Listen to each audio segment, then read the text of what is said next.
Hello all, welcome back to Yashaswini Vamshika cooking and tips channel. కొన్ని రెగ్యులర్స్గా ఆడవాళ్ళు కిచెన్లో పనులు ఉంటాయండి. ఎంత చేస్తున్నా కానివ్వండి 5 నిమిషాలు కూడా కూర్చొని టైమే ఉండదండి. అటువంటి కష్టమైన పనులు సులువుగా ఎలా చేసుకోవాలో సూపర్ యూస్ఫుల్ టిప్ అయితే తీసుకొచ్చేసానండి. ప్లీజ్ స్కిప్ చేయకుండా చివరి వరకు చూడండి. ఏది నచ్చింది అనేది కూడా కామెంట్ బాక్స్లో కామెంట్ చేయండి. ఏమాత్రం ఆలస్యం చేయకుండా ఫస్ట్ టిప్ అయితే చూసేద్దామండి. పెన్ క్యాప్స్ కనుక మీ ఇంట్లో ఉన్నాయి అనుకోండి, ఎక్కువ అనవసరం అని చెప్పేసి వాటిని పడేయకుండా దీన్ని కీస్ హోల్డర్ లాగా అయితే తయారు చేసుకుందామండి. కీస్ హోల్డర్ ఎవరికైనా ఉంటే ఓకే, కానీ లేని వాళ్ళు ఎవరైనా ఉన్నా, లేదు అంటే కీస్ హోల్డర్ ఉన్నా కానివ్వండి, ఎక్కువ కీస్ కనుక ఉన్నాయి అనుకోండి మీ ఇంట్లో, ఈ విధంగా అయితే ట్రై చేయండి. దానికి కావాల్సింది ఏమీ లేదండి, పెన్ క్యాప్స్ అలాగే ఐ స్టిక్స్ ఉంటాయి కదా, ఐ స్టిక్స్ని ఈ విధంగా ఒకదానికి ఒకటి అంటించేస్తానండి. గ్లూ పెట్టేసేసి దానిపైన ఎన్నైతే పెన్ క్యాప్స్ ఉన్నాయో మనకి ఈ విధంగా పెన్ క్యాప్స్ అంతా అంటించేస్తానండి గ్లూ పెట్టేసి. గోడకి డబల్ టేప్ ప్లాస్టర్ కనుక వేసేసి పెట్టేస్తామనుకోండి, మనకి కీ హోల్డర్ అనేది ఈజీగా రూపాయి ఖర్చు లేకుండా ఇంట్లో అనవసరం అని పడేసే వస్తువుతో మనం కీస్ హోల్డర్ అనేది తయారు చేసుకోవచ్చు అని ఎవరికైనా యూస్ఫుల్గా అనిపిస్తే మాత్రం ట్రై చేయండి ఇది. అండ్ నెక్స్ట్ టిప్ వచ్చేసి ఇలాంటి బాటిల్ అయితే తీసేసుకున్నాను. దాన్ని పైన ఏంటంటే మొత్తం కట్ చేయకుండా కొంచెం హాఫ్ అయితే కట్ చేస్తాను. దేనికి ఉపయోగిస్తాం అనుకుంటున్నారా? పిల్లలకి స్కూల్ కనుక బనానా పెట్టుకొని వెళ్ళాలి అనుకోండి, ఖచ్చితంగా మనకి ఏంటంటే బనానా హోల్డర్ అనేది ఉండాలి కదండి, అలాంటి బాక్స్ అనేది. లేదంటే నార్మల్ బాక్స్లో కట్ చేసి పంపించడానికి బనానా అనేది బ్లాక్ అయిపోతూ ఉంటుంది. మనకి ఇన్ కేస్ బనానా హోల్డర్ కనుక లేదు అనుకోండి, ఈ విధంగా బాటిల్లో కట్ చేసేది పెట్టేసి పంపించామా అనుకోండి, మనకి బనానా హోల్డర్ లేకపోయినా కానివ్వండి ఇంట్లో ఉన్న వాటితో అడ్జస్ట్ చేసిన వాళ్ళం అయితే అవుతాం. ఐ హోప్ టిప్ కూడా నచ్చిందని నచ్చితే కనుక ప్లీజ్ అండి ఒక లైక్ ఇచ్చేయండి. మీరు ఒక లైక్ నాకు మోటివేషన్గా ఉంటే ఇలాంటి ట్రిక్స్ తీసుకొస్తాను. అండ్ అలానే నాకు కూడా వేరే వాళ్ళకి ఈ వీడియో రీచ్ అవుతుంది కాబట్టి ప్లీజ్ లైక్ ఇచ్చి సపోర్ట్ చేయండి. అండ్ నెక్స్ట్ టిప్ వచ్చేసి మనం బయట నుంచి తీసుకొచ్చుకున్న ఫ్రూట్స్ కానివ్వండి, లేదు అంటారా వెజిటేబుల్స్ కానీ దానిపైన ఉన్న దుమ్ము ధూళి అలాగే బ్యాక్టీరియా ఫర్టిలైజర్స్ ఏమైనా సరే నీట్గా క్లీన్ అవ్వాలి అనుకునే వాళ్ళు ఎవరైనా ఉన్నారంటే వాటిని తీసుకొచ్చిన వెంటనే డైరెక్ట్గా మనం కొంతమంది ఏం చేస్తాం, నార్మల్ వాటర్లో వేసేసి వాష్ చేసి కట్ చేసుకుంటాం కదండి. అలా కాకుండా గోరువెచ్చని నీళ్ళు తీసుకొని పసుపు అలాగే సాల్ట్ వేసేసి ఒక పావు గంట వీటిని అలానే వదిలేసేసండి. పావు గంట తర్వాత మళ్ళీ మంచి వాటర్లో కనుక క్లీన్ చేసి ఆ తర్వాత మనం తినడం కానీ ఫ్రూట్స్ని కానివ్వండి వెజిటేబుల్స్ కానీ కట్ చేసుకున్నామే అనుకోండి, మనకేంటంటే దానిపైన ఉన్న దుమ్ము ధూళి బ్యాక్టీరియా అలాగే ఫర్టిలైజర్స్ అని కొంత ఖచ్చితంగా నీట్గా అయితే క్లీన్ అయిపోతుంది. అండ్ నెక్స్ట్ టిప్ వచ్చేసి కొన్నిసార్లు ఏంటంటే మనకి దోశ పైన దోశలు వేసినప్పుడు అడుగున అతుక్కుపోతూ ఉంటుంది, అలాగే కొన్నిసార్లు దోశ కూడా చిరిగిపోతూ వస్తూ ఉంటుంది. అలా మనకు దోశ పైన తిరిగిపోతున్నా లేదంటే అతుక్కుపోతున్న దోశలు వస్తున్నాయి అనుకోండి, కొంచెం రాక్ సాల్ట్ ఉంటుంది కదా, రాక్ సాల్ట్ కొంచెం వేసేసి కొంచెం వాటర్ వేసేసి మొత్తం స్ప్రెడ్ చేసి ఆ తర్వాత కనుక మీరు దోశలు వేసుకున్నారే అనుకోండి, మనకి దోశలన్నీ అతుక్కుపోవడం జరగనేదా, అలా తిరగడం కూడా జరగదు.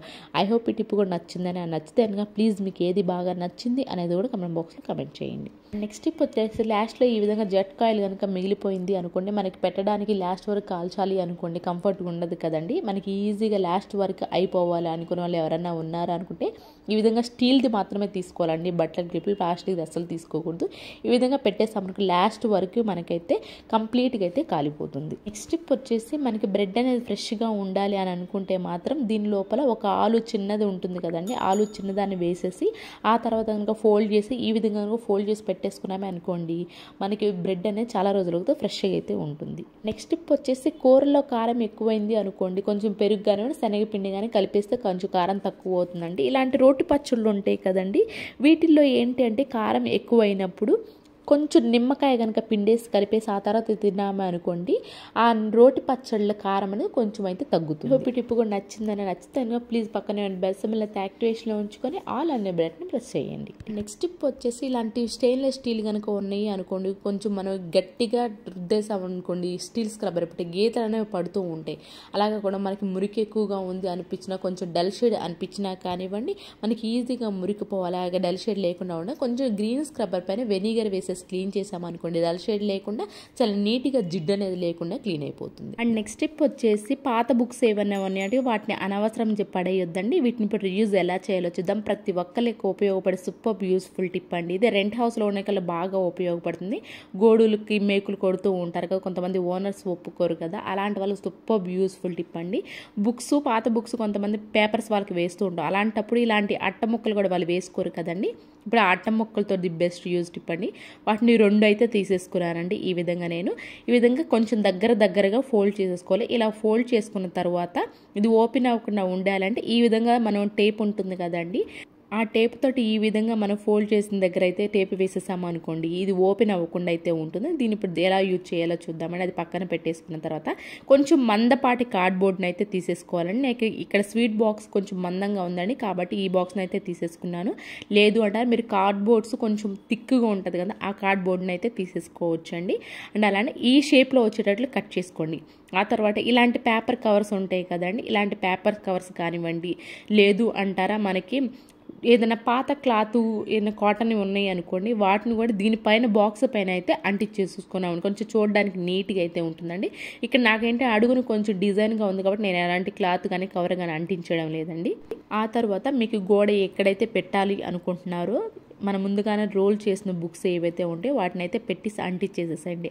ముందుగానే మనం ఒక షేప్లో కట్ చేసుకున్నాం కదండి కార్డ్బోర్డ్ తోటి, అయితే మీరు ఒకసారి ఇక్కడ చూసుకొని అడ్జస్ట్ చేసుకోవాలి. నాకు ఇక్కడ పెద్దదైంది కాబట్టి మళ్ళీ చూసి నేను కట్ చేసేసానండి.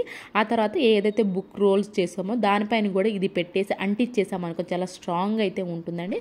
చూసారా మనకి ఎలాంటి మేకు కొట్టకుండానే పాత బుక్స్ ఉంటే చాలండి, ఇలాంటి డెకరేటివ్ ఐటమ్స్ అన్నీ ఈజీగా అయితే అంటించేసుకోవచ్చు. ఎవరికైనా రెంట్ హౌస్లో ఉన్న వాళ్ళకి ఉంటారు కదండి, ఓనర్స్ స్క్రూలు పెట్టుకోవడానికి ఇష్టం ఉండదు కదా, అలాంటప్పుడు ఈ విధంగా మీరు అంటించేసారనుకోండి మనకు మేకులు కొట్టే అవసరం లేకుండా మన ఇల్లు చాలా అందంగా అయితే తయారైపోతుంది. ఐ హోప్ ఈ టిప్ కూడా నచ్చిందని అనుకుంటున్నానండి. నచ్చితే కనుక ప్లీజ్ ఒక లైక్ ఇవ్వడం మాత్రం అసలు మర్చిపోకండి. ఇవేనండి ఈరోజు టిప్స్ యూస్ఫుల్గా అనిపిస్తే మాత్రం ఈ టిప్స్ అన్నీ ఒకసారి ట్రై చేయండి. ఏది మీకు బాగా నచ్చింది అనేది కూడా కామెంట్ బాక్స్లో కామెంట్ చేయండి.